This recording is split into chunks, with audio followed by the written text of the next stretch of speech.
Hello, hello. Oh, goodness. Trying to adjust this. If it will let me adjust, thank you.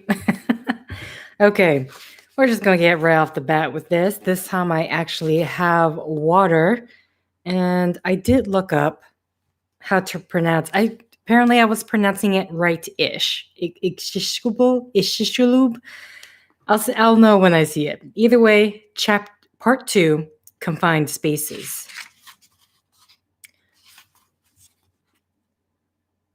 He killed himself, just like that, the man on the vid screen said. It was less a question than a statement. He had a square jaw and white hair that was swept back and plastered down. Even on the small vid screen, he was an imposing man. He was wearing a uniform. But his screen had been set to dither out his insignia, to make it impossible to say just what branch of the service he was part of. That's what they tell me, sir, said Tanner. William Tanner was head of the newly established Dregger Corp Shishkulub, the semi-secret branch of the organization that had been set up hurriedly as soon as they had some indication that something was going on in the center of the crater. Tanner had a military background and specialized in running black ops through dummy corporations. He was running this one under the name Echodyne. Enter the right command into the system at the right moment, and any sign of a connection to Dredger Corp would instantly vanish from the company files.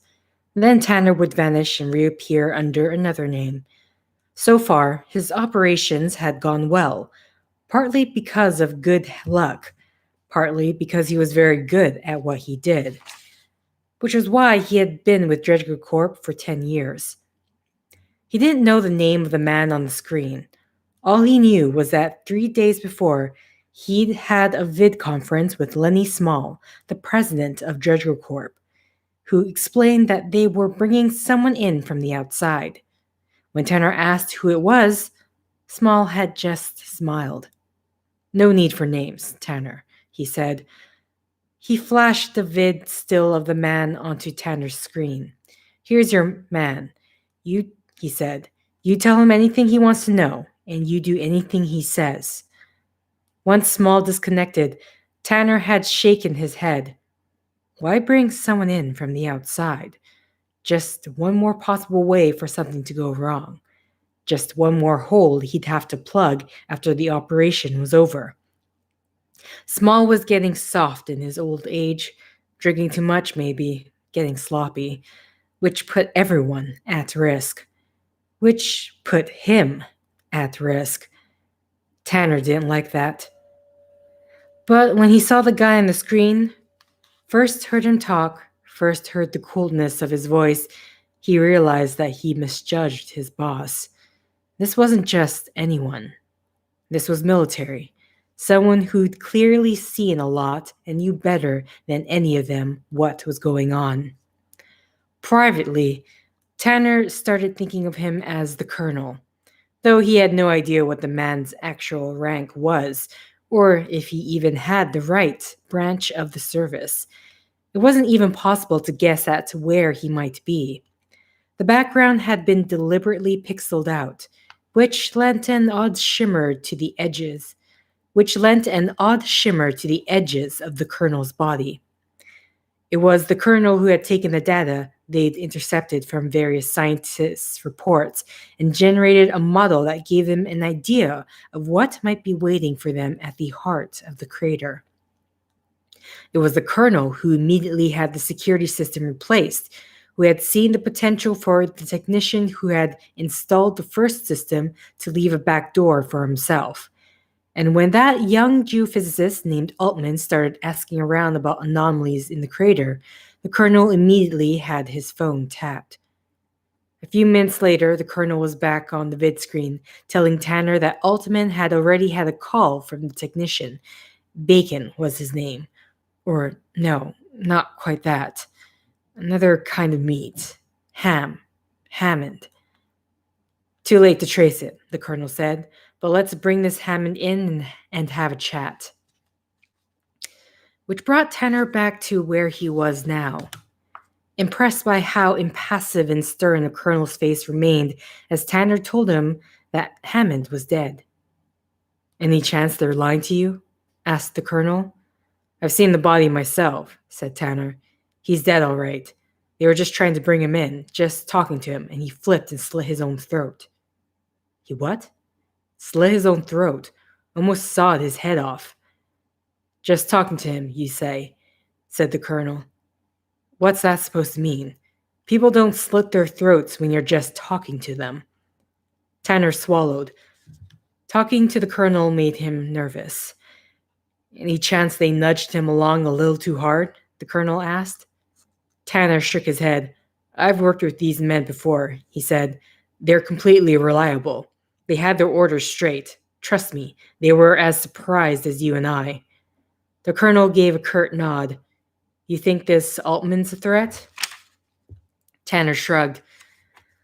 I was hoping to find that out from Hammond. Best guess, said the colonel. Threat or not? Tanner glanced down at the holo files he'd spread before him, spun them through the holo screen. I don't know how to pronounce that. Holo? Copies of them, he knew, were appearing on the other side of the link, where the colonel could see them. I don't think there's much to worry about with Altman, he said. There's nothing special about him. You're a run-of-the-mill scientist. No Einstein, not really the sort that stands out from the pack. In my experience, said the colonel, nobody stands out from the pack until they're given a reason to.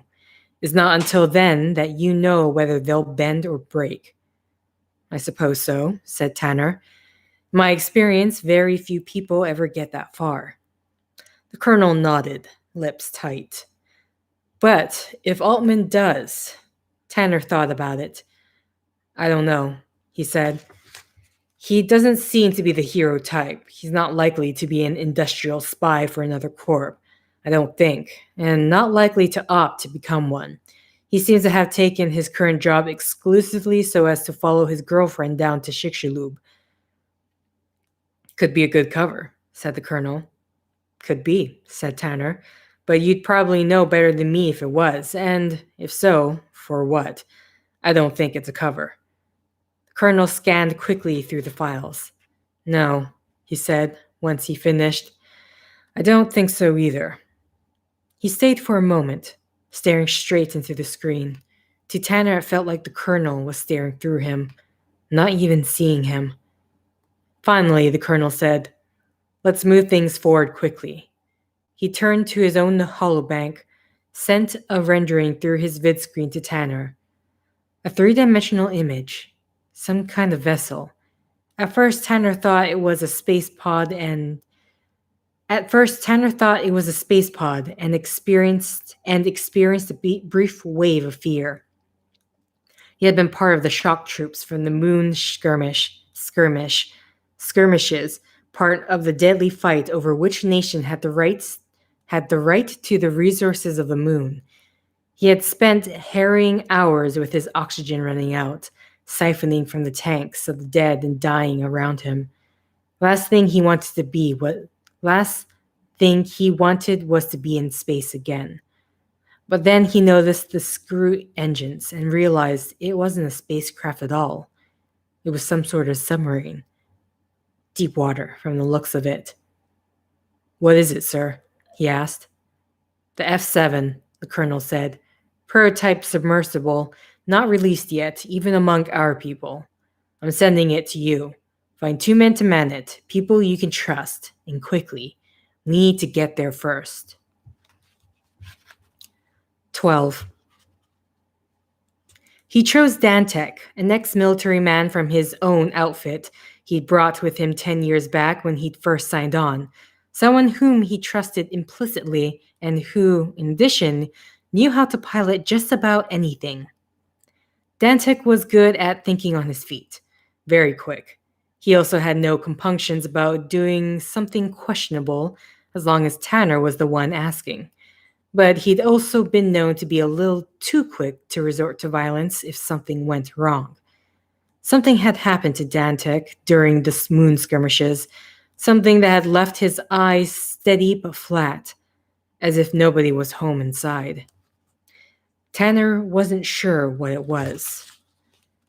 He's not a bad guy, Tanner told himself the few times Dantek had done something that he found hard to accept, even with his own fairly lax morals.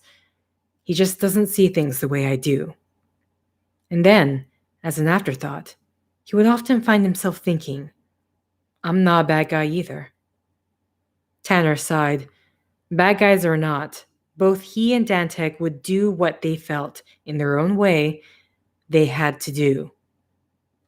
Sorry, let me read that sentence. Bad guys or not, both he and Dantek would do what they felt in their own way they had to do. Okay. The wording of that sentence is weird to me. Continuing on. He had to search a little for the other man, pulling him out of Dreger Corp's North American headquarters. His name was Hennessy, and he was a marine geologist. Also with quite a bit of submarine experience. He was bald, although still fairly young, mid-30s. He was also well respected, and if he was already with Dreger Corp, that probably meant he wouldn't object too strongly to something a hair outside the law. But the colonel's question about Altman was still nagging at him. If push came to shove and Hennessy realized the full extent of what they were doing, would he bend or break? No way to tell, Tanner thought. But thought he was more likely to go with the flow than to protest or try to stop them. Tanner made arrangements through President Small, got Hennessy on the next flight south. By the time the man had reached Puerto Chicxulub, the F-7 had arrived, was waiting for them under a tarp on the deck of an unmarked freighter about 15 miles from the center of the crater. Though a rusty hulk on the outside, the freighter was retrofitted with state-of-the-art equipment inside. It was crewed by either military or ex-military. They didn't wear regulation uniforms, but their training was clear from the tight economy of their movements, their meticulous haircuts, and the way they snapped to obey an order. Should we be careful what we say around the crew? Tanner asked the colonel over the vid link-up. You should be careful what you say around anybody, said the colonel, and then showed his teeth in a way that Tanner guessed might be a smile. Definitely a carnivore, Tanner thought. Then the colonel's lips slid over his teeth again, and he said, Don't say more than you have to. The F-7 was a bathyscaphe, a prototype drilling model, something made to descend to great depths and then bore quickly down through the solid rock. Hennessy responded to it like a kid waking up on Christmas morning to find a pony waiting downstairs.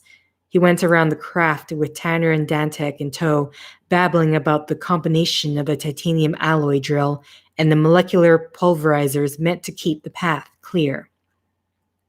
Tanner and Dantek just pretended to humor him. Don't tell me we're going down into Chicxulub, said Hennessy, excited. I've always wanted to go down there. What are we looking for? You'll know soon enough, thought Tanner grimly. Just a few dives, he said, as casually as possible. Just something to run the F-7 through its paces. Routine. Over the next few days, Tanner had them do just that. They put the F-7 through its paces, first seeing how maneuverable it was gliding across the surface, then testing it in deeper waters, and then finally testing the drill and the pulverizers. It wasn't the most maneuverable craft Hennessy had ever seen, but that wasn't the point of the bathyscaphe. It had to be solid and able to withstand tremendous pressure when it dived deep. On the surface, it bobbed drunkenly along, slowly tacking in the direction it wanted to go. Underwater, it was better, more responsive. And it was best of all once they had it boring through mud and into rock. Even when the drill was on full and biting into hard rock, the craft was stable, hardly shaking at all. Rear thrusters kept it up against the rock, and the drill itself pulled them forward if the threading had anything to grab. Meanwhile, the pulverizers turned the remaining rock into fine gravel, forced it back to where it caught in the thrusters, and kicked away or dissolved entirely. Hennessy claimed he'd never seen anything like it. They took the F7 down 7 or 8 times, test runs. At first, Dantec just watched what Hennessy did, listened to him talk, observed him. And then one day, suddenly, Dantec informed Hennessy that it was his turn. But this is a delicate piece of equipment, cautioned Hennessy. You need to have months and months of training before you're making my headache worse. Move, said Dantec. And Hennessy, turning away from the instrument panel and taking stock of his partner for perhaps the first time, seeing his dead expression and his steady eyes, did. That night, just as he had sat down on the bed and begun to take his shoes off, Tanner heard a knock at the door. Come in, he said, continuing to work on his laces until he saw a familiar pair of boots appear. He looked up. Why is it, he wondered, that Dantec always looks so predatory? It's you, he said to Dantec. Everything coming along nicely? Dantec nodded. I figured it all out, he said. You can pilot the thing if you need to? After a Moonlander, it's a piece of cake, said Dantec. I won't have any problems. What about using the drill? Dantec shrugged. Nothing too complicated to it, he said. I know how to drill a bore tunnel and can probably figure out how to make it do anything else we need. Hennessy is no longer essential. If he gets cold feet or something goes wrong, I can take over. What do you mean if something goes wrong? Asked Tanner. Dantec shrugged. Just being prepared, he said. If something does go wrong, said Tanner slowly, I prefer you don't kill him. Dantec hesitated, then nodded. Your preference is duly noted, he said. The next morning found Tanner speaking to an image of the colonel on the vid screen. We're ready, he said. Anytime you want, we can move the ship over the center of the crater and drop the F7. Both pilots are trained and comfortable with the vessel. Both are eager to leave. Very good, said the colonel. He seemed again to be looking through Tanner, as if Tanner weren't there. Move the freighter into position tonight, he said. Tonight? Weigh anchors just before dusk. I want you in position by 2100 hours and ready to go by 2200. No need to tell your two pilots anything or do anything to make them suspect or get word back to someone if you're wrong and they're spies. Just wake them up and get them on board in time to drop the F7 well before midnight. Yes, sir, said Tanner. The colonel reached out to disconnect the link, then stopped. You look tired, Tanner, he said. Everything all right? I'm fine, sir, said Tanner. Just a little headache. I've been having trouble sleeping, but nothing to worry about. Tomorrow may be a historic moment, the colonel speculated. Yes, said Tanner. What do you think is down there? Tanner had been wondering the same thing for days now. How could something seemingly man-made end up at the bottom of the crater, buried under miles of rock? I don't know, he said. But it's just a natural formation that somehow doesn't seem natural. Or maybe it's something man-made that's been placed there. God only knows how.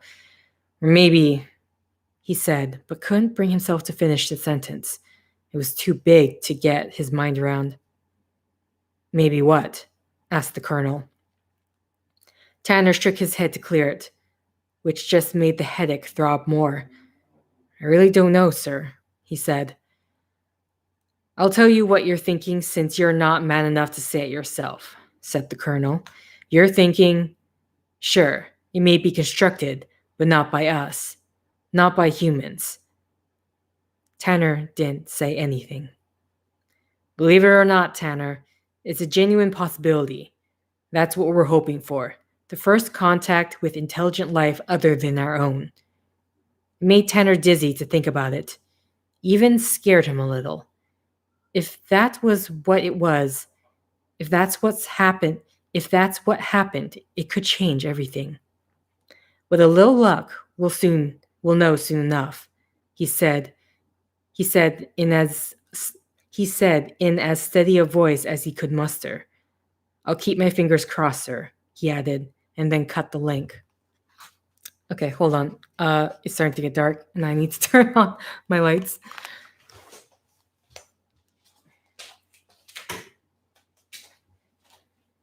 There we go. Very short interruption. Drink of water.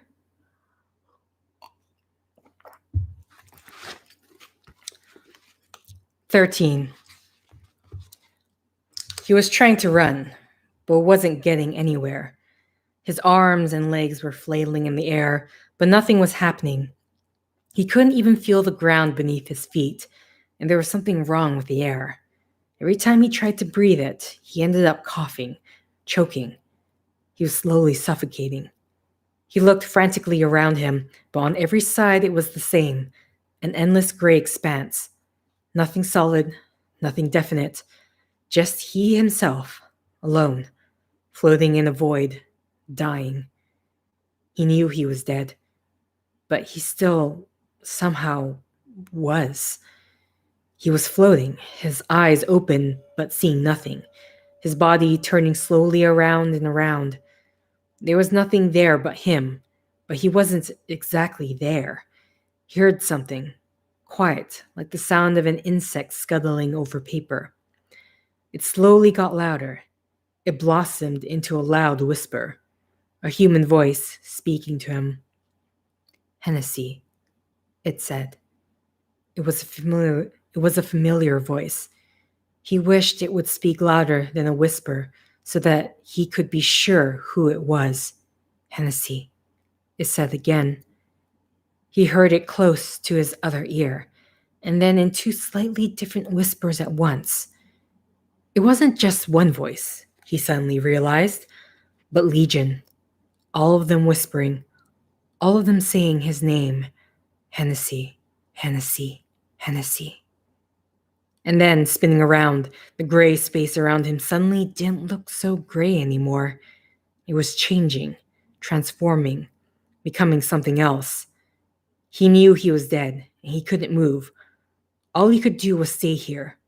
All he could do was stay there, floating, body spinning slowly about, listening to the voices, as the blank gray void that had been there all around him quickly became more and more textured. For a moment it was okay, sorry. This is a word I do not know. Striat.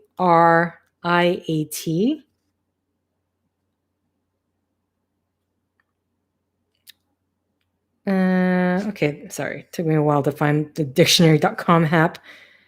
Okay. STRI.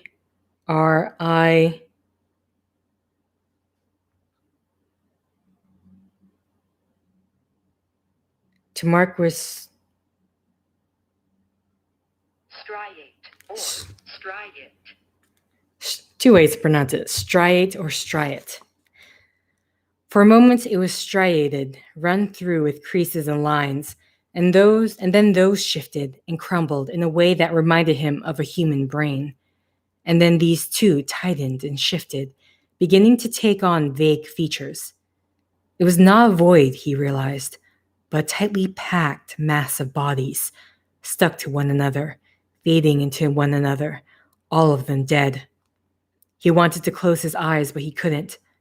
There were thousands of them, maybe more, and as the faces became more and more differentiated, he began to realize that they were people he knew, all of them dead.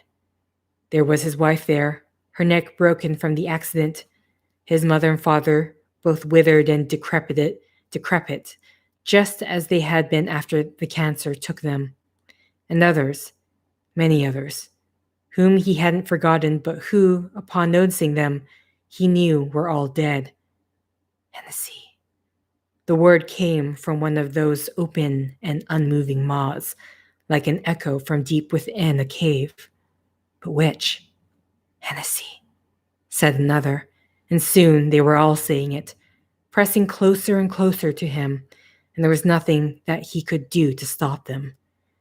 And then their fingers were sliding under his skin, threading through his bones, insinuating their way into him. Hennessy, someone was yelling. Hennessy! Something was grabbing him, shaking him. Hands. Someone was screaming, Hennessy realized, and then he realized that somebody was him.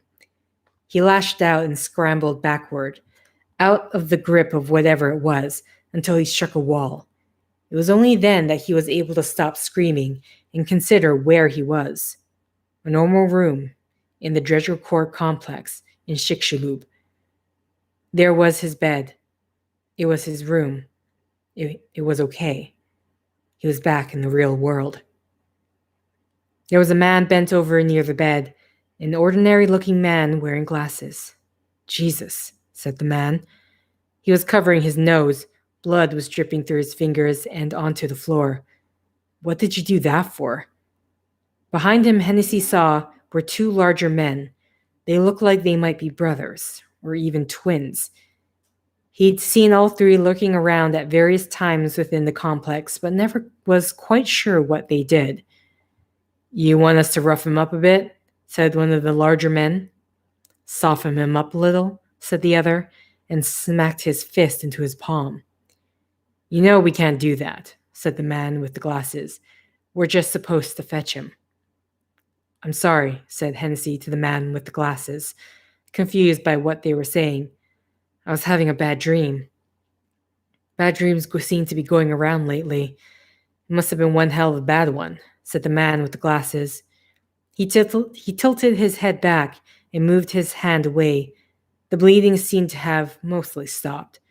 He gave an experimental sniff.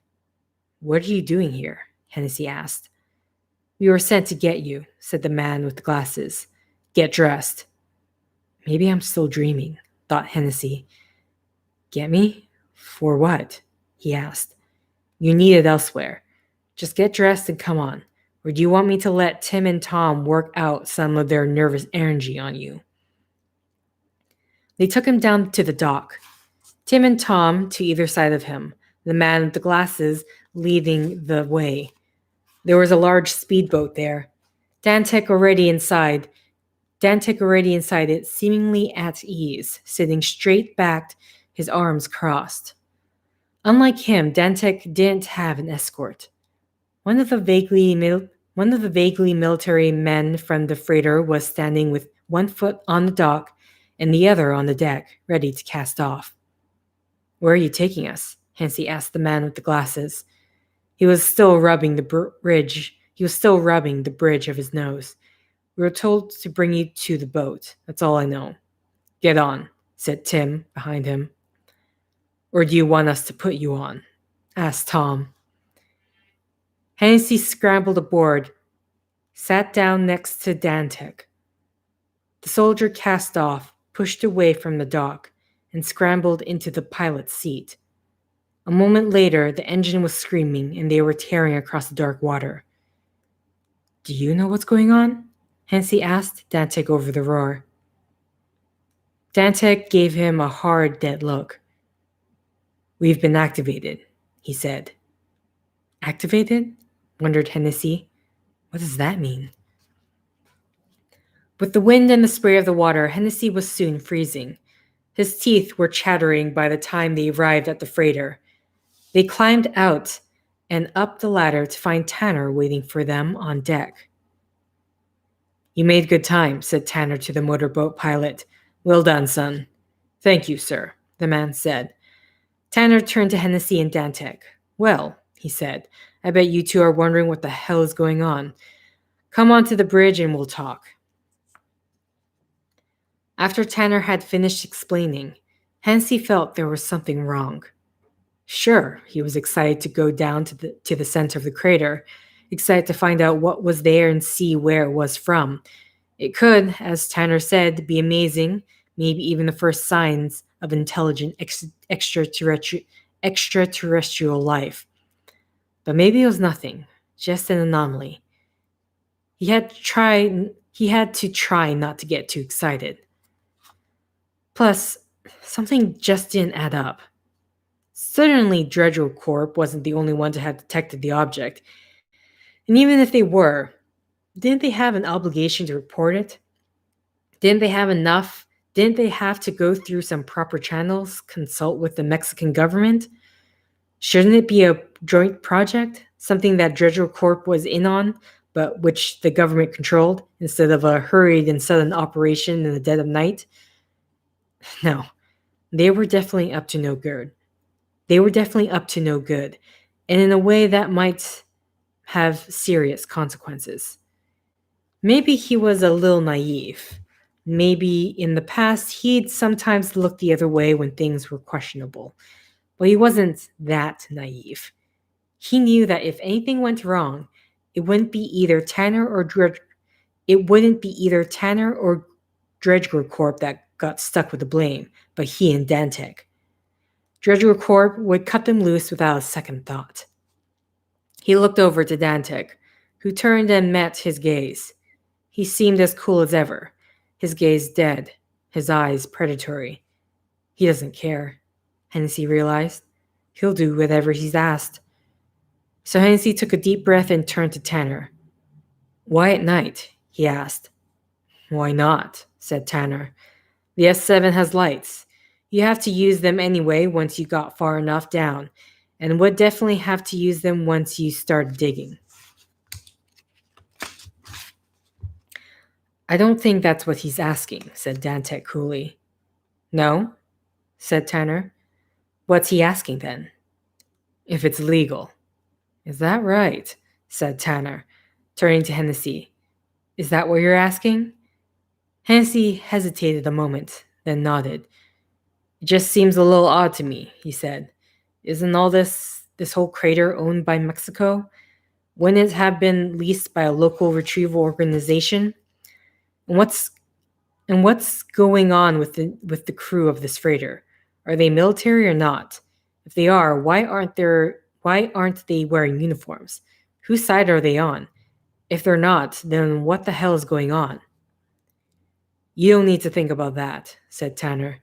I'm handling all the details. There's no reason for you to worry. But we're the ones who will bear the brunt of it if things go wrong, said Hennessy. Tanner didn't say anything. Aren't I right? Asked Hennessy, appealing to Dantec. Shouldn't we be worried? Don't you have a problem with this? Dantec said nothing. Hennessy turned back to Tanner. Shouldn't I be worried? He asked. Tanner said, I've already given you an answer. Hennessy sighed.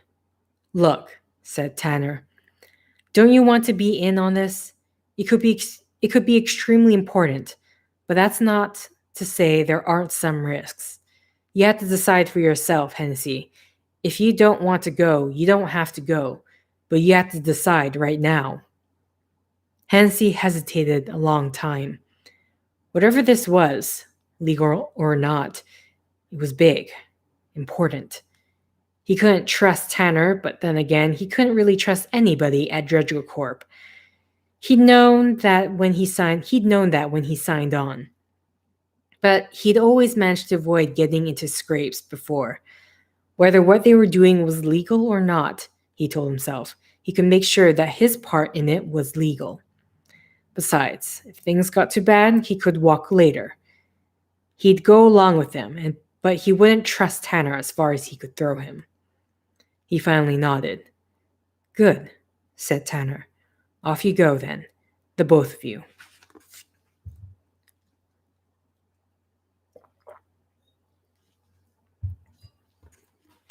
"14. He'd never been inside the bathyscaphe at night before. The fluorescent lighting with darkness all around struck him at once as harsh and dirty, like the office of a deranged dentist. It cast both his face and Dantec's in stark relief. They strapped into their seats, Hennessy at the controls and in front, Dantec just behind and to his right, beside the ballast release. The hoist lifted them up and over the water. They hung there swaying for a moment and then suddenly were released. They crashed into the water, and the darkness became even more total. Dantec flicked on the exterior lights, which dimmed the lights inside. Hennessy checked the controls. He put in his earpiece and adjusted the microphone so it wasn't scraping against the side of his cheek. He ran the F7 briefly forward and backward, turning on the drill and watched it swirl. He checked the sonar signal. He checked the fathom meter and had Dante verify the porthole seals. Everything seemed to be in order. "This is Plotkin," Hennessy said, speaking his code name into the mic. "Are you there, dropship? Are you reading me?" Tanner's voice crackled to life in his ear. The man was there on the hollow screen as well, his image crisp, well-defined. "Hearing and seeing you loud and clear," Tanner said. "Everything a go?" "Roger," said Hennessy. Dantec confirmed. "Proceed when ready, Plotkin," said Tanner. Hennessy stayed for a moment with his hands on the controls, then cut the vidlink and dived. Now was just a matter of time, thought Hennessy. 4 or 5 hours. He leaned back and stretched. At first they went down slowly, then a little faster. He was careful to adjust. The air in the F7 had grown thick and noticeably warm. He had Dantec check the oxygen recirculator, even though he knew it was just the climate system kicking in, that it was deathly cold outside. There was, from time to time, the flash of a fish through their running lights, though as they descended further and further, this became more and more rare. Mostly it was just the two of them in the cramped vessel, breathing each other's air, waiting, just waiting. His head hurt. It seemed like it was always hurting these days. He turned slightly in his seat and cast a brief glance at Dantec, who was staring at him with steady eyes. "What is it?" asked Hennessy. "What's what?" asked Dantec. Hennessy turned back. That guy's enough to freak anyone out, he thought. It seemed to get even hotter. The air became even more oppressive and difficult to breathe. Another 100 meters. He never considered how small it was inside the F7. But now that they were descending and the instruments didn't need much attention, that was all he could think about. He was sweating. It was really pouring off him, buckets of it. He felt as if he could drown in his own sweat. He laughed. "What?" asked Dantec. He laughed again. He couldn't help it. He knew it was absurd to think of drowning in your own sweat, but what if it happened? It was absurd, but all of this was absurd. "Take a deep breath and get a hold of yourself," said Dantec. He knew Dantec was right. The last thing he wanted was to dissolve into hysteria here, in a craft hardly bigger than a winter coat, miles from help. No, he couldn't do that. No. But then, there it came. Another chuckle. He heard Dantec's seatbelt click off, and then suddenly the man was there beside him, leaning on the instrument panel, the bathyscaphe listing slightly for just a moment before correcting itself. He chuckled again, and Dantec reached out and clamped his hand around his throat. Suddenly he couldn't breathe. "Listen," said Dantec. "We can do this 2 ways. We can do it with you alive, or we can do it with you dead. It doesn't matter to me which way we do it." He struggled, but Dantec was too strong. He had never felt anything like it, had never been so afraid. He was beginning to black out, red spots blotting out his vision. He kept gulping for air, but getting nothing. Finally, when he was just on the verge of passing out, Dantec let go, gave him a long, hard stare, and slowly returned to his seat, as if nothing had happened. Hennessy sucked in air, panting, massaging his throat. "All right now?" asked Dantec, his tone flat. Less a question than a command. "Yes," Hennessy said. and one was surprised to find he did feel a little better, a little more in control of himself. Though his head now throbbed even worse than before. Hennessy checked the controls. They were still on course. Had Dantek's actions really been necessary? It was just a little giggle after all, nothing to get upset about. But Dantek had overreacted, had made a big thing of it. Someone could have gotten hurt. What had Tanner been thinking, confining Hennessy to the sinking coffin with a madman? Maybe Dantek was stronger. Maybe Hennessy couldn't do anything now, but let him get back on land and he'd know what to do. He'd file a formal complaint. He'd go to Tanner and tell him about Dantek's behavior and demand the fellow's dismissal. And if Tanner wasn't willing to do anything, he'd go over his head. He'd keep filing complaints until he'd gone to the very top, to Lenny Small himself. Surely President Small was a reasonable man, and if even Mr. Small wouldn't listen, then he'd show them all. He'd take a gun, and he'd... 1,000 meters, said Dantek. Hennessy started guiltily, the thoughts dissolving. 1,000 meters, he repeated. He noticed a tremor in his own voice, but not too bad. Maybe Tanner wouldn't know this. He put the vid link through. Mothership, he said. Come in, Mother. Tanner's voice crackled in, weaker now. His image was present, but less clear, eaten away at the edges. Here, F7, said Tanner, still reading you. 1,000 meters, he said. Seal's good, instruments good, no problems to report. Very good, said Tanner. Proceed. They kept ascending. It seemed even slower than before. Everything okay at your end? Hennessy asked Dantek. Fine, said Dantek. And for you? Hennessy nodded. When he did, it felt like his brain was rubbing up against the wall of his skull, getting slightly bruised. Is the oxygen okay? He asked. You just asked if everything was okay, and I already told you it was, said Dantek. Everything, including the oxygen. Everything included the oxygen. Oh, said Hennessy. Right. He was silent for a while, watching the water illuminated by their running lights. Nothing alive anymore, or if there was, he wasn't seeing it. Floating through a dark, indifferentiated world. It was like his dream, he suddenly realized, which struck him as a very bad thing. I have a headache, he said, as much to hear the sound of his voice as anything. Dantek said nothing. Do you have a headache too? Asked Hennessy. As a matter of fact, I do, Dantek said, turning to him. I've had a headache for days now. So have I, said Hennessy. Dantek just nodded. Stop talking, he said. Hennessy nodded. He sat there, staring out at the blank expanse surrounding them and their craft, listening to the creaking of the hull as the pressure increased. There was something else. Some other sound he was hearing. What was it? Almost nothing at all, but it was still there, wasn't it? Just loud enough to hear, but not loud enough to interpret. What could it be? Do you hear something? He asked Dantek. I told you to stop talking, the other said. Did that mean he heard it or not? Why couldn't he just answer the goddamn question? He'd put it civilly enough, hadn't he?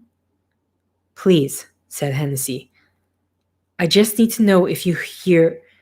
Dantek reached out and cuffed him on the side of the head. He doesn't hear it, a part of Hennessy's mind told him. If he heard it, he'd be wondering about it too, which means that either it's something close to me, near the instrument panel, or... But the or, when he identified it, was too terrible to contemplate. So he bent forward, tilting his right ear toward the panel, bringing it close to each instrument, listening. He kept expecting Dantek to ask him what he was doing, but the man didn't say anything. Maybe he wasn't looking at him, or maybe he just didn't care. But in any case, there was nothing. The noise was still there, but it didn't grow any louder, which meant, he realized, that the sound was in his head. As soon as he thought this, the noise became many noises, and these quickly became whispering voices. What were they saying? He was afraid, he knew. He tried not to pay any attention, tried not to listen, and 2,000 meters, said Dantek. Yes, thought Hennessy. Pay attention to that, to your job. Don't think about the voices in your head. Do your job. Pull yourself together, man. Last thing you need is... Did you hear me, Hennessy? Dantek asked. I heard you, said Hennessy, shaking his head. 2,000 meters. I'll contact Tanner. He called up the link. There was Tanner, very pixelated now. 2,000 meters, said Hennessy. There was a wait of about 3 seconds before Tanner replied. Repeat that, said Tanner. Only it came out as a burst of static, and then, repeat that? 2,000 meters, said Hennessy again, slower this time. Roger, said Tanner after the delay. Proceed. Another 1,000 meters, thought Hennessy. Maybe even a little less. They were more than halfway there. Once they were all the way down, he could occupy himself with running the drill. He had something to focus on. Everything would be okay. All he had to do was make it that much farther. Then they could bore down straight to the object as quickly as possible. They'd do as Tanner had asked and take a small sample of it and get back to the surface immediately. And then, if whatever it was worth taking, it would be out of his hands. He'd fly back to the North American sector, go back to his life, putting all this out of his mind. If Tanner and Dredger Corp wanted to put together a full crew and excavate the object completely before other organizations got wind of it, that was their business. He'd be long out of it, long gone. If he thought about it that way, things weren't so bad. Maybe if he took short breaths, it would be better. Then he wouldn't use up the oxygen so quickly. He was still sweating. The sweat was still pouring off him, but he wasn't giggling about it now. He was afraid. He was afraid of what was happening and afraid of Dantek. Hennessy, get a grip on yourself, he thought. Or rather, a part of him thought. Another part was screaming in his head over and over. Another part of him was trying to force that part down below decks and then batten the hatch down. But then there were also the parts that were speaking, or rather whispering. All the whispering going on within his head that he didn't even know for sure was him at all. Hennessy, the voices were whispering. Hennessy, as if trying to get his attention. They were both a part of him and not a part of him. A wave of pain flashed through his head. He grunted and pushed his thumbs hard into his temple, and then looked back at Dantek to see if he'd noticed. Dantek, he saw, was clutching his head as well, his face pale and pearled with sweat. He was grimacing. After a moment, his face slipped back into expressionlessness, and he straightened, met Hennessy's gaze. What are you looking at? He growled. Without a word, Hennessy turned back to his control panel, hoping it had been longer, but not sure if any time had gone by. Maybe they still had 900 meters to go. How many meters? He asked in a flat and non-committal. He asked in as flat and non-committal a voice as possible. He watched the distorted, ghostly reflection of Dantek's face in the observation porthole. The man looked deranged. I'll tell you when it's time, Dantek said. There was a slight tremor to his voice. Now, unless Hennessy was imagining it. Maybe, thought Hennessy, it's as bad for him as it is for me. On one level, the thought was comforting. On another, it made him realize that things might be much worse than he thought. He kept looking out the observation porthole, sometimes watching the murky water, sometimes watching Dantek's phantom reflection. How much longer? He thought. How much longer? He shook his head. Hennessy. The voices said, Hennessy. They were voices he recognized, but he wasn't sure from where. And then he realized they were the voices he heard in his dream. But one in particular was even more familiar. He knew who it was, he was certain, but he couldn't picture a face to go along with the voice. How could you hear a voice and know it was familiar, and still not know who it was? They've gotten into my head, he thought. I must have done something to let them into my head. Something is wrong with me. Oh God, he thought. Please help me. If he started screaming again, Dantek would kill him. He said as much. There was a flash of something outside the bathyscaphe, down below them. No, wait, he thought. It's just Dantek's reflection. It's nothing. But there it was again, coming out of the gray, something lighter, slightly textured. The ocean floor. He slowed the bathyscaphe until it was moving at a snail's pace. 3,000 meters, said Dantek. We're almost there, he told Dantek, his voice suddenly confident again. We're almost at the bottom. He watched it. Approach. It was as barren as the moon, a thick layer of muck extending in all directions. They settled down very softly, raising almost no sediment. A flat fish that had been lying in the dust flicked its body and glided away, slowly settling again just outside the lights. In practice runs, there had been a fear that the craft would roll in landing, and they had to struggle to right her, but she came down smooth and even. We've made it, he said to Dantek. Should be easy from here on out. Dantek just stared. Hennessy contacted Tanner. Strangely enough, the signal here was better than it had been 1,000 meters higher up, perhaps because of the new angle of the craft, though there were momentary pulses of energy that fuzzed everything out. We made it, he said once Tanner was on. What's it look like? Tanner asked. Smooth, flat, he said. First layer, anyway, shouldn't be too difficult to dig through. It looks like the end of the world, muttered Dantek from behind him. Tanner nodded. Say? He asked. I'm sorry, sir. I missed that first part, said Hennessy. It doesn't matter, said Tanner. Proceed when ready, and good luck. Hennessy pulls out the struts for stability and to elevate the back half of the craft. The drill angled down until it was touching the ocean floor. He readied the controls.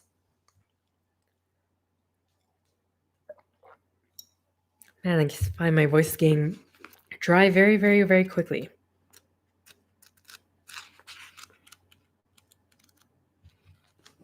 Sorry, just trying to see how much more I have left to read. Okay. 15. He felt a hand on his shoulder, turned to see Dantek there, out of his seat and swaying, his eyes glazed over. I'll run the drill, he said. But I'm the one. Dantek squeezed and a sharp pain shot to his shoulder and neck. One of his arms went suddenly numb. I'll run the drill, said Dantek, voice like flint. Move. It was a struggle to get the seatbelt unbuckled with Dantek squeezing his shoulder, but in the end he managed.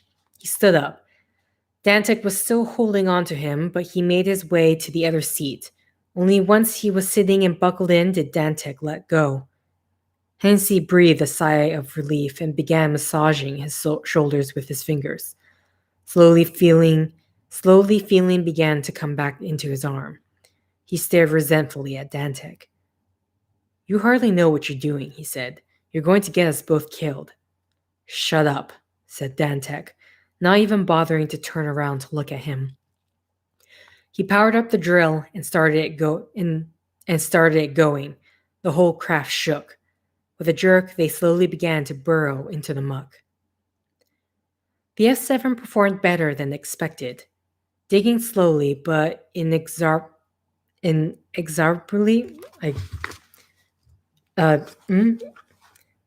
come across this word before, but right now, for some reason, I just can't, in my head,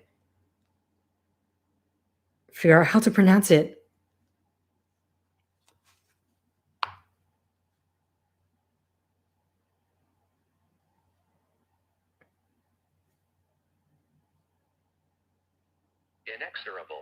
Inexorable. The F7 performed better than expected, digging slowly but inexorably downward. The drill gouging a path forward and the pulverizers decreasing the debris. At first, it was mainly mud and silt, particulate matter that had filtered downward over the years. It was easy to dig through, but also there was a very little for the drill to grab, so the going was slow. The real question, thought Hennessy, was looking out the back through the navigation porthole at the way the tunnel was already filling up, was how easy it would be to get out again. The pulverizers were definitely getting rid of some of the debris, but not all of it, and they could very well get stuck if they just tried to reverse out the way they'd gone in. They'd have to dig a circle and try to rejoin the tunnel. Either that or just dig a second tunnel going up. As long as Dantec was careful, it'd be okay. Dropship, can you hear me? Dropship, can you read me? He heard Dantec say. Dropship? All Hennessy heard on his own earpiece was static. He assumed from the fact that Dantec didn't continue speaking that he was hearing the same. Just the two of them then, at least for the moment. And me, said a voice within his head before scuttling away.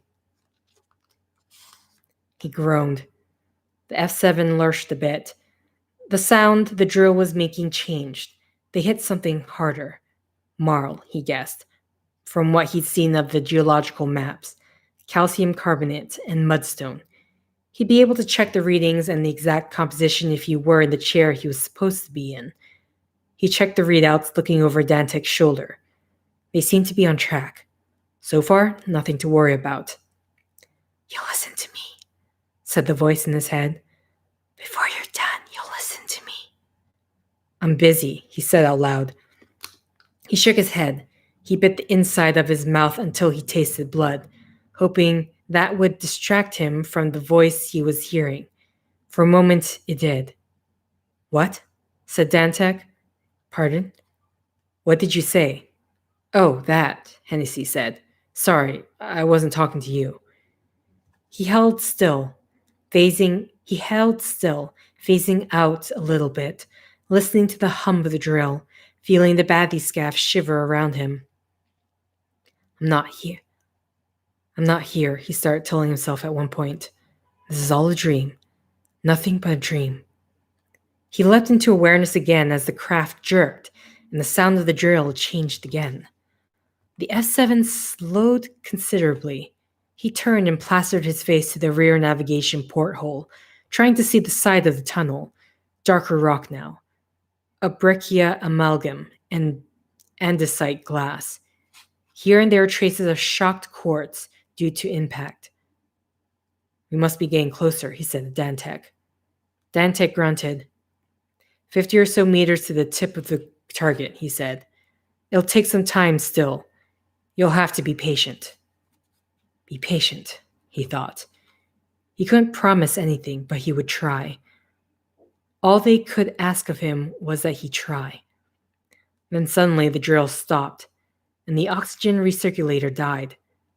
The lights flickered out, and the readouts on the control panels were reduced to lines of static. Not even the emergency lights were working. He heard in his ears, for just an instant, Tanner's voice, his tone terse. Do you read, K? And then nothing but dead air. In the silence, he listened to the sound of Dantec pressing buttons, trying to work the controls.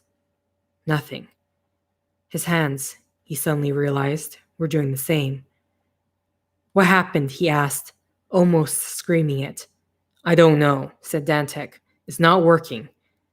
Hennessy felt the porthole and started pounding on it. Stop it, said Dantec. Whatever you're doing, stop it. The darkness was thick all around him, too thick. He could feel it tightening its fingers around his throat, the air already growing warm and then hot. It was more than he could stand. And then suddenly it got worse. There, briefly illuminated on the other side of the porthole, was a face. At first he thought it was his own face, but it was a pitch dark. How could it be his own face? Or maybe deepwater fish, something with its own luminescence. But no, it was a human face, not a fish, and he was sure it was not his own face.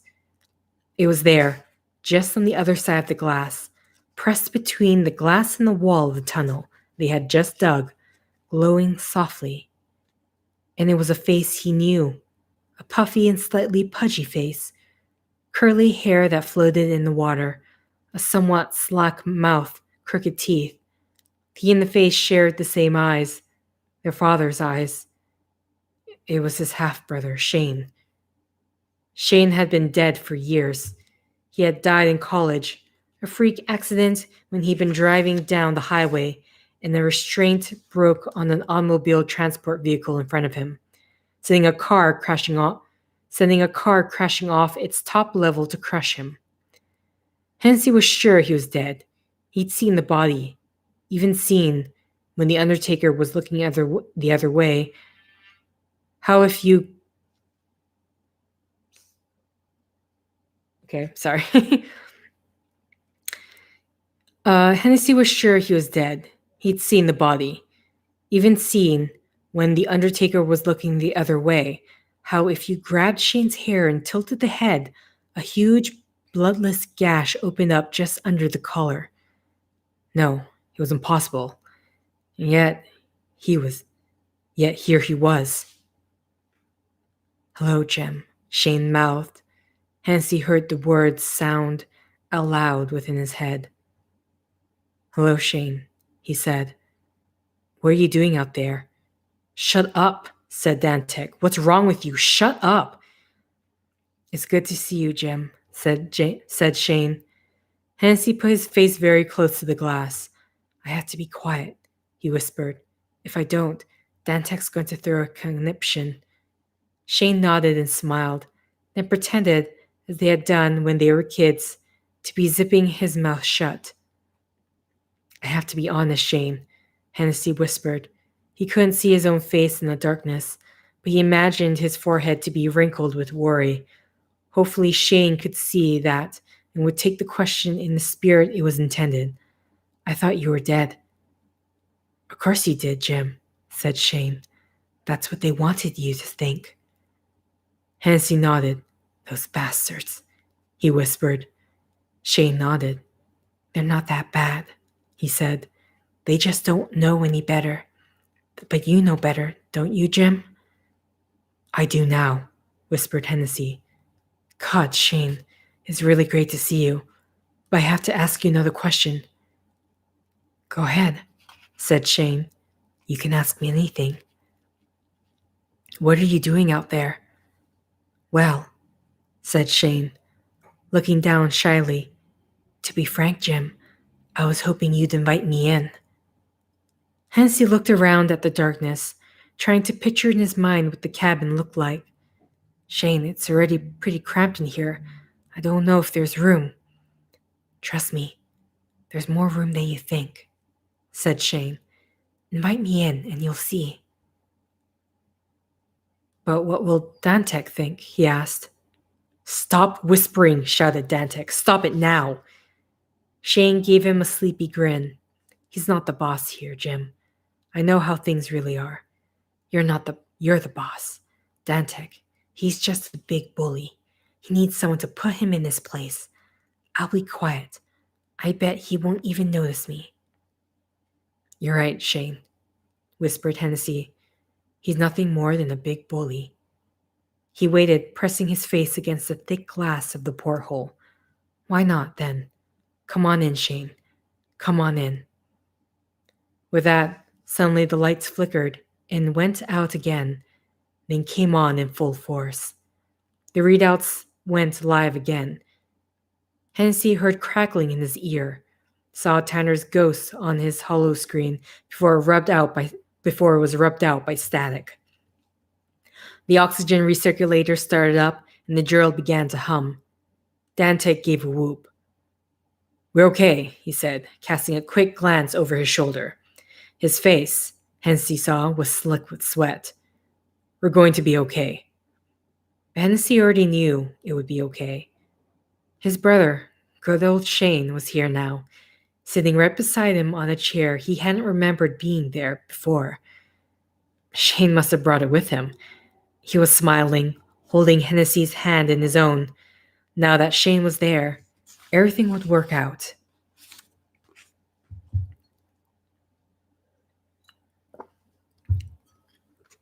"16. He gently disengaged his hand from his brother's and looked at his chronometer.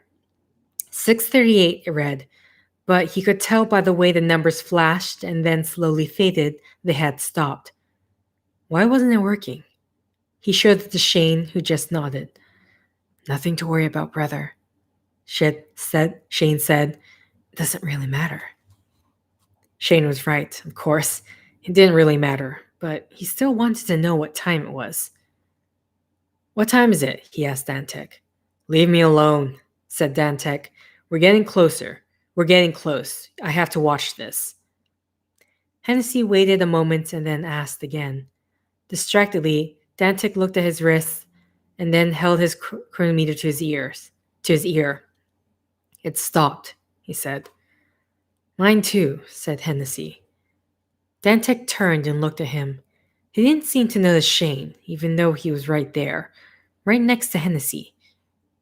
People see what they want to see, thought Hennessy. Doesn't that seem weird to you?" Dantec asked. Hennessy shrugged. "Nothing to worry about," he said. "It doesn't really matter." Dantec narrowed his eyes. "And another thing," he said. "Why are you so fucking serene all of a sudden?" Hennessy cast his eyes towards Shane, then realized what he'd done and flicked them back quickly to look at Dantec. Dantec's eyes moved to the side, stared through Shane, then moved back. "It's just like that," said Hennessy. "I just feel better. I don't know why." Rolling his eyes, Dantec turned away. "Just between you and me, Jim? Should he really be doing this?" asked Shane. "I don't know," said Hennessy. "Should he?" "Some things it's better not to mess with." Hennessy nodded. Shane was probably right. But if he told Dantec that, he wouldn't listen. What could he do about it? Maybe it was a bad idea, but even if it was, he didn't know how he could get Dantec to stop. After a few more minutes, or maybe it was longer, impossible to say, Dantec slowed the drill. He drilled forward slowly until they struck something, and the drill made a whining sound. He reversed it, backed up a little, and then approached it at a different angle, shearing away the side of the tunnel wall. Hennessy just stayed smiling, glancing occasionally over at his brother, waiting. "Are you sure it's a good idea?" asked Shane again. Hennessy shrugged. Dantec backed up again, came in once more, then a fourth time. "I think it's a mistake," Shane said. There was, Hennessy could see, a strange shape still half enclosed in rock on one side. It was hard to see past the particles of rock and silt swirling through the water. Dantec pulled back a little and then turned off the drill. "What's out there?" asked Hennessy. "How the hell should I know?" said Dantec. "I've never seen anything like it before." "It's the black marker," said Shane. The black marker, Hennessy thought.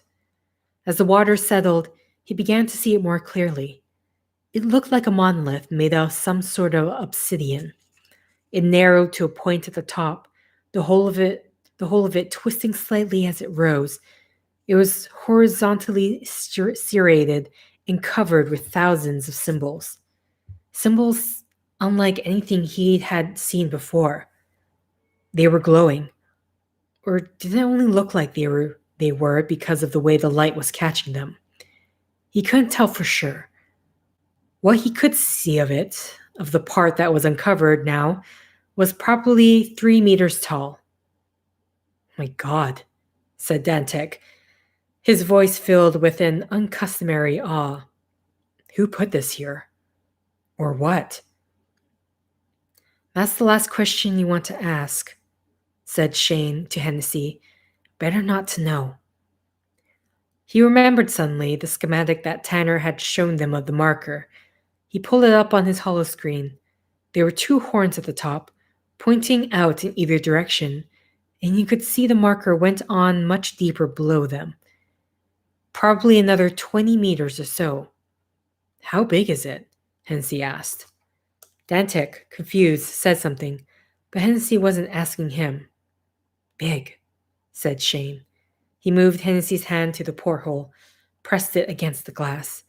Together they stared out. You don't want to mess with this, Shane said. You're in danger. I'm going to move us closer, said Dantek. Are you sure? Asked Hennessy, still staring out. Maybe we shouldn't mess with it. Beside him, just at the edge of his peripheral vision, Shane nodded. Try calling Tanner, said Dantek. See what he wants to do.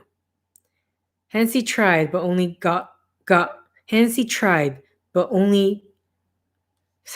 Hennessy tried, got only bursts of static, little bits of Tanner's voice spliced into it like it had been torn apart. I don't know, said Hennessy. There's something seriously wrong here. Let's leave it alone. We came all this way, said Dantek. We've been in this coffin for hours. Now that we're here, we have to get a better look. Hennessy remained for a moment staring at it, and finally nodded. It wouldn't hurt to get a closer look, I guess, he said, as long as we're careful. He looked over at his brother, who was shaking his head. It just might, he said. Dantek eased the ship forward, then cut the engines, let them drift. There they were, right up against it, the F-7 bumping softly against the marker's side. It's marvelous, Dantek whispered. It's not marvelous, said Shane. His face stretched into a strange rictus. It's horrible. Dantek is becoming one of them, brother. I'm afraid we're going to have to get rid of him. Oh, things are going well for Dantek. Okay. 17. So far, so good, thought Dantek. We're good enough, anyway. He'd probably make it through. His head had been aching ever since he got into the goddamn sub. His head had been aching ever since he got into the goddamn sub. Or if he was to be honest with himself, for weeks now. Pills didn't seem to help. Whatever he did, it was still there. Not unbearable, just always throbbing quietly, keeping him from sleeping, destroying his concentration. He hadn't felt so strung out since the moon skirmishes. For that matter, he hadn't felt this confined, this trapped since then. He hadn't realized how much being in a sub underwater was going to feel like being in a jettison pod in space. It brought all sorts of things flashing back at him from the moon skirmishes. That weird war that wasn't officially a war, where all it took was one little tear in the fabric of your suit for you to die, and where by the end, if you wanted to survive, you had to stab a knife in the buddy's back just so you could steal what was left of his oxygen. How many men had he had to kill to stay alive? All that had changed him, hardened him. He thought at first that it had lifted him above things, had made it so he wouldn't feel fear, wouldn't be subject to the same emotional weakness as others. But he was beginning to realize that that wasn't quite right. True, he managed to avoid those parts of himself for a long time, but they were still there. Now that they were forcing their way up to the surface, they were raw and red, more sensitive than an exposed nerve. That bastard Hennessy. It didn't help being stuck with him. He was a real, genuine fucking chucklehead, that was for sure. First, he had been like a kid in a toy shop, unable to contain his delight at the F-7 as new toy. Then put him in the thing and he does a Jekyll Hyde, becomes nothing but panic and nerves and slowly collapses into madness. That was the last thing you wanted in a confined space like this. In the moon skirmishes, he'd killed men for less. Not like the thought didn't cross his mind, but Tanner didn't want him to do it. Tanner had been good to him over the years. Though, if Tanner had understood what had really happened during the moon skirmishes, Dantek knew he might treat him a lot differently. During the skirmishes, Tanner never realized that Dantek was not interested in saving him so much as stealing his air supply. Dantek had planned to kill him and taken his oxygen tank, and he would have done it too, except that, while looking for a safe place to kill Tanner, he'd stumbled onto a working transmitter, and technician's severed and frozen arms still stuck to it. So instead of killing Tanner, he called the dropship to pick them up.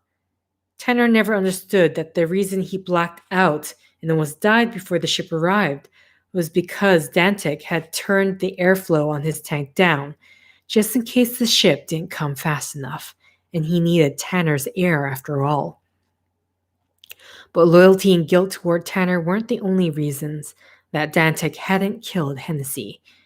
He didn't like the idea of killing someone in such a confined space, where he couldn't dispose of the body. He just couldn't imagine sitting there, knowing the body was behind him, feeling his dead eyes on his back. Add to that the fact that over the last 6 or so hours, he'd actually become a little afraid of Hennessy. Panicking, then whispering to himself, speaking to the bulkhead to his left as if there was actually someone sitting beside him. The man was out of his mind, and Dantek didn't want to do anything to provoke him. He knew, from personal experience, that when people went out of their minds, they became unpredictable. They could do things you'd never expect, and they'd do them with a strength you'd never expect them to have. He just wanted to come through this alive. They'd made it halfway. They were here now, right beside the monolith, which, he had to admit, also scared the shit out of him. But it filled him with awe as well. It had been more than 50 million years if the geological data was to be believed, which meant it predated humankind. But it was clearly man-made, or made from some intelligent life. It was mind-boggling. Hennessy was staring out the porthole at it. Lost in contemplation of the thing, looking like his brain had been switched off. Dantek had the core sampler primed. It was ready and partly extended. He tested the molecular cutters that would slice into the stone. Carefully, he extended the arm until it was touching the monolith itself, and then he thrusted it forward and started to cut. Almost immediately, his head was filled with a piercing pain, so intense that he felt he was going to pass out. His vision first seemed as though it had been coated in blood, and then it vanished entirely, being replaced by an empty white expanse. He gripped the control panel, struggling to breathe. Hennessy was screaming behind him. Very slowly, the pain began to ebb away. His vision crept back. Hennessy was moaning, all but passed out behind him. The core sampler had been cutting, very slowly, but was still cutting. All they needed was a little bit, just a little bit, and then he could turn the F7 around and get the hell out of here. 1 minute, Hennessy, 18. 1 minute, Hennessy was sitting there, looking at his brother, everything fine, and the next there was a piercing noise and his head felt like it was going to burst. His brother began to shake all over. His head tilted to one side, his neck tearing open just where it did when Shane had been killed. He shook more, and in a burst, his body exploded, splattering everything with blood. Hennessy began to scream, and suddenly he couldn't breathe. And moments later, the ship around him was spinning, and then darkness. When he came to, Shane was back, looking just as he had before he dissolved into a burst of blood, and the same strange, fixed expression on his face. He moved, though. He was now sitting next to Dantek, facing the other way, looking back at Hennessy. Or not next to Dantec exactly. He seemed to be sitting, so it seemed, partly on Dantec. But as Hennessy pulled himself up, he saw Shane was partly in Dantec. Their hips fused together, his legs somehow jutting through the back of the command chair. "You're all right?" asked Hennessy. "Yes," said Dantec, "except for my head. And you?" "He shouldn't be doing this," said Shane, his mouth moving soundlessly in the air, like a fish out of water. "It's dangerous. Looking bad enough, but touching is too much. Neither of you should be doing this. Jim, I thought you were better than that." "Doing what?" asked Hennessy. "I'm taking a core sample, of course," said Dantec. "What did you expect me to be doing?" "This is not something to be examined," said Shane. "This is not something to be understood. It needs to be left alone and untouched, where it's been laying undisturbed for millions of years. Do you think they would have buried it this deep if it was meant to be found?" "What does it do?" Hennessy asked him. Dantec still wasn't looking at him. "It's a molecular cutter with a titanium cylinder behind it," he said. "The circular cutter makes a round hole and pushes slowly in. Once the cylinder is far enough in, the cutter rotates to shear off the end of the sample. I thought you knew all that. Don't worry, not much longer. We're almost done." You don't want to know what it does," said Shane. "You shouldn't try to destroy it. You shouldn't listen to it. You should just leave it alone. You must resist convergence, Jim." "Convergence? What?" said Dantec, half turning around. "I guess that, yes, the molecular beams converge in a matter of speaking. But why are you so interested?" "Not to mention the convergence," said Shane. "The last thing you want to do is to get that started." He stretched uncomfortably in his chair. "Be careful how you move," said Hennessy to Dantec. You don't want to tear Shane apart." Oh boy.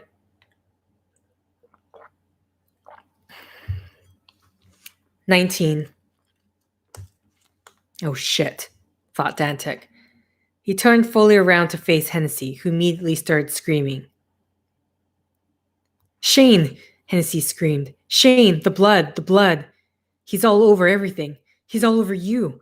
Making gagging sounds, he started rubbing his hands up and down Dantec's chest, a terrible expression on his face.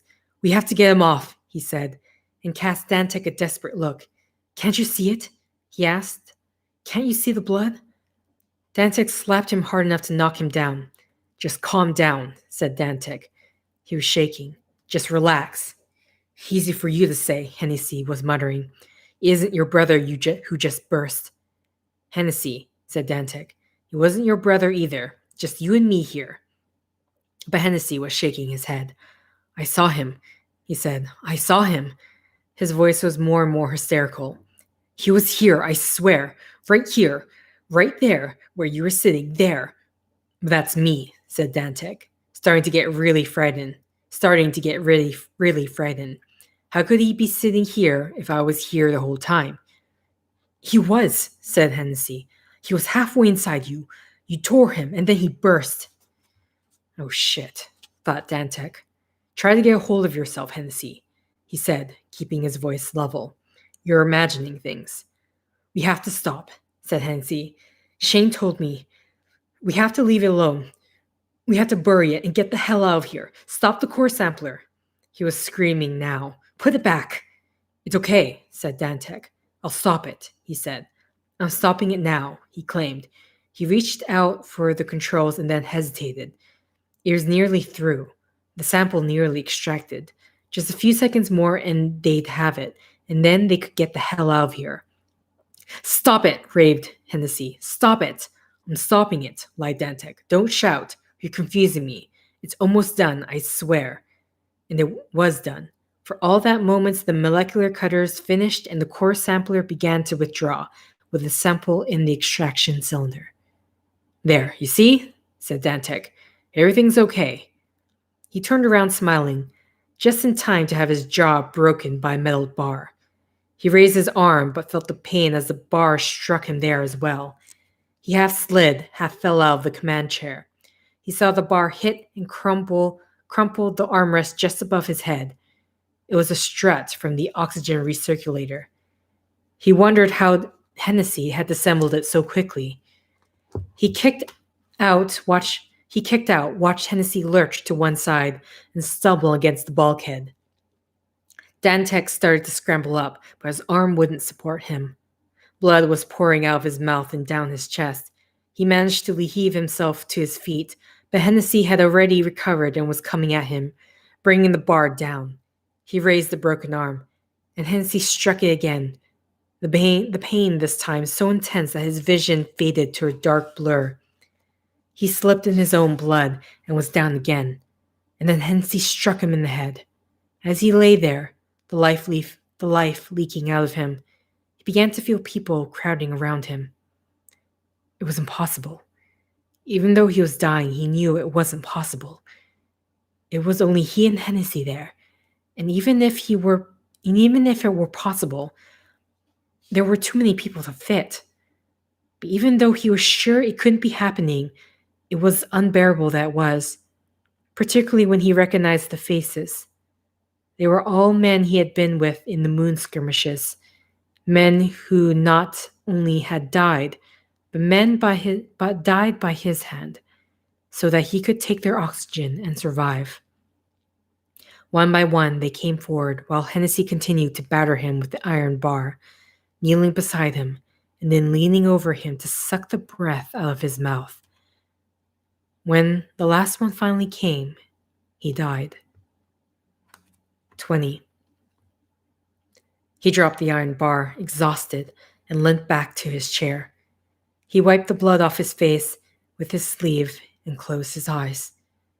It was only after sitting there like that for a few moments, his breath gradually slowing, that he started to realize what he'd just done. He opened his eyes and saw the mess on the floor and retched. It was barely recognizable as a human form anymore. The limbs twisted and turned in the wrong directions. The head flattened out and split open on the top. It was much worse than when his brother had exploded. He looked away. Had he done that? How? Dantek was a skilled and seasoned fighter, much stronger than he was. When Dantek had grabbed his shoulder, he'd been paralyzed with pain. No, he couldn't have done this. He couldn't have gone away with it. But if not him, then who? And where was his brother? Was this really happening, or was it just what they wanted him to believe? Shane, he said. His comlink suddenly crackled. Tanner's voice, unless it was someone pretending to be Tanner. Eat me? He spawned. He went to the screen, which was now splattered with blood. Tanner? He said. I've lost Shane. Said Tanner. Hennessy saw his face for just a minute on the screen, looking grim, then a startled expression crossed Tanner's face, and he was drowned out in static. Hennessy turned away from the control panel to see, just behind him, his brother. Shane, he said, and smiled. You're all right after all. Of course I am, Jim, he said. You don't think a little thing like that could hurt me, do you? It must have been a trick, Hennessy told himself. His brother leaned against the control panel and stared down at him. I need to speak seriously with you, Jim, he said. What is it, Shane? Asked Hennessy. You know you can talk to me about anything. His dead brother looked straight at him, his face thoughtful, just as it had often been before when they were younger. You did good, brother. You stopped him, said Shane. But this is a very dangerous time. You are too close to be able to hear clearly. The whispers, they may take you. You mustn't listen to them, Jim. Get free and stay clear. Keep your mind to yourself, or you may be no more. Tell all the others the same. But I don't. Hennessy stuttered, groping for words. I have to be honest, Shane. I'm not sure I understand exactly what you're talking about. Let them know, said Shane. The marker is the past, and the past must remain undisturbed if we are to continue as we are. You have already awakened it. It calls out for you even now. But you must not obey. You must not listen. Tell them that. Who am I supposed to tell? Asked Hennessy. Everybody, said Shane. Tell everybody. But why don't you tell them, Shane? He asked. You know so much more about it than I do. But Shane shook his head. It's already begun, he said. He reached out and touched his thumb to Hennessy's forehead. His touch burned like ice, and then, as Hennessy watched, his brother slowly faded and was gone. 21. He felt bereft and very lonely. He went to the observation porthole, slipping on the carcass on the floor on the way. Somebody should move that, he thought. The whole cabin reeked of blood. Maybe Shane's out there, he thought, like he was before. But all he could see was the murky water, cut through by the light, and the edge of the marker. Yes, it was definitely glowing now, its light pulsing slightly. He stared at it. It was trying to tell him something. What had Shane said? They had to be left alone, that they didn't need to understand it. But why, then? Did he feel like he wanted to understand it? Like he wanted to learn from it? Maybe Shane had been wrong. He stared and stared. For a moment he felt he could hear a voice again, maybe Shane's voice, but then it grew softer and softer, and he was gone. And suddenly the glow grew brighter, and it was as if his head had been cracked open and filled with light. He whirled around, his eyes darting back and forth. He needed to get it all down. He needed to record everything it was telling him. He could type it all into the computer, but it wasn't enough. There could be a power failure, and then everything would be lost. No, he needed to write it, but he didn't have a pen, a pencil, paper.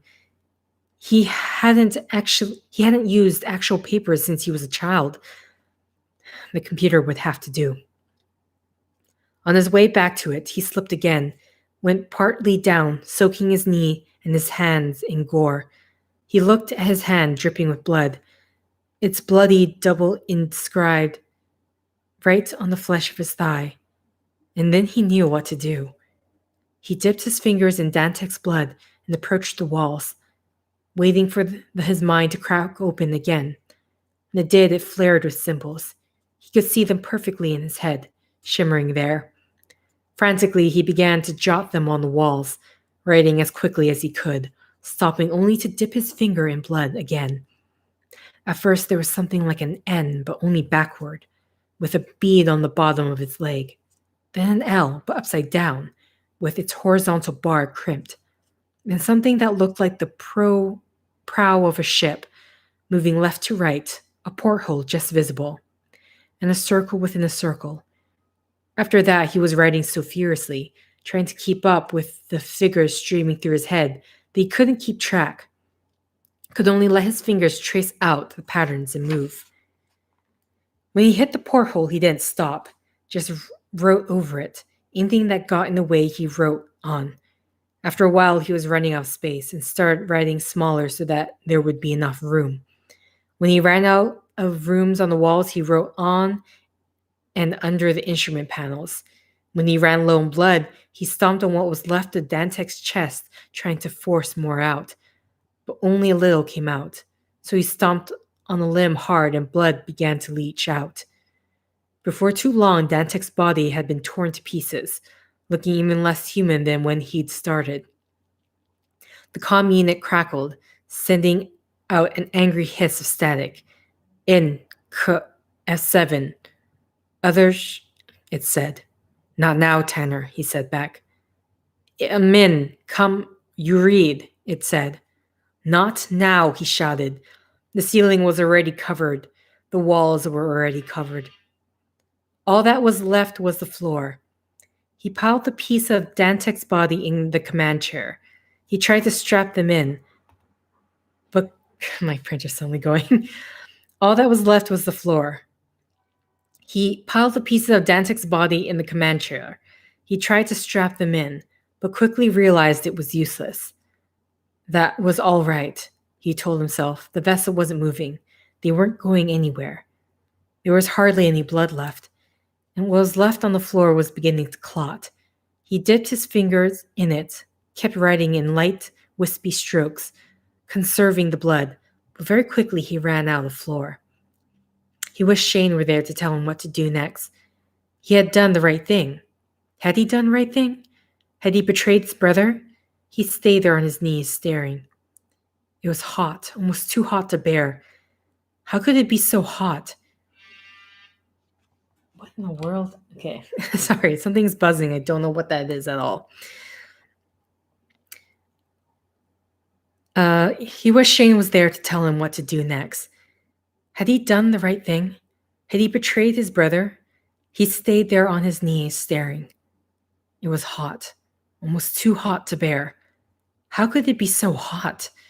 He stood up and took off his shirt, threw it on the other chair. It helped a little, but not enough. He was still hot. He took off his shoes, piled them on top of the shirt, then took off his pants, his underwear. Naked, he stared down at his body. Pale, he thought. White as a sheet. No, not a sheet, he corrected. White as paper. And then he knew where he would write next. Only there wasn't any more blood. He'd used all of Dantek up. He hadn't saved enough to write the ending. He looked around. Surely there was more blood here somewhere. Didn't they travel with bags of blood? What if they needed to do an onboard transfusion? How could they go anywhere without blood? His eyes were scanning over the room, searching, when they passed over his arm, saw the pulse of a vein. Ah, he said, breaking into a smile. That's where you're hiding. There you are. It wasn't easy to get the blood to come out, but in the end he managed, tearing the arm open with the sharp corner of the same strut he had used to discipline Dantek. At first the blood came readily, and he could simply rub the finger against his arm and then inscribe a symbol on his body. But quickly the wound slowed and began to clot. He had to tear it open again, and then a third time. By the time he was done, it was as if he himself had become a representation of the marker. He was beautiful, covered with swarms of symbols, all the knowledge of the universe expressed on the surface of his skin. He stood straight, arms to his side, and held still. He was the marker. He could feel its power flowing through him. How long he was like that, he couldn't say. He was snapped out of it by a sharp noise and intense pain in his head. He swayed and fell down, clutching his temple. When the noise finally stopped, he stood and stumbled. He had more to do, he remembered confusedly. He had to tell them. He had to warn them. He turned on the vid screen and stood in front of it, set it to simultaneously record and to broadcast on all frequencies. The message was for everyone. Shane had been clear about that. He needed to tell everyone. If the message could get through the rock and muck at all. Hello, he said to the vid screen. Officer James Hennessy here, acting commander of the SS Marker. I've been informed by my brother Shane that there's something we all need to know. There was a stabbing pain in his head, as if someone were prodding his optic nerve with the tip of a dull knife. He clutched his head and leaned on the counter. After the pain had passed, he stood there for a moment, unsure of where he was. He opened his eyes and looked around him, unable to take it all in. And then suddenly he remembered. He was on TV. He gave the camera his most winning smile. What was he doing again? Oh yes, that's right. He was saving humanity. We've heard the wrong whispers, he started. There's little time, and we're listening to what they say. But Shane says we should not obey. We're not following the right answers. We have to resist the past before it's too late. Too late for convergence. He gave his winning smile again, looking straight and intensely into the camera.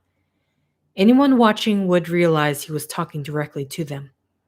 They had to understand how important this was. I've drawn a map, he said, gesturing to his body. I don't know if that's what Shane wants, but I looked at the marker and looked at it, and then I had to draw.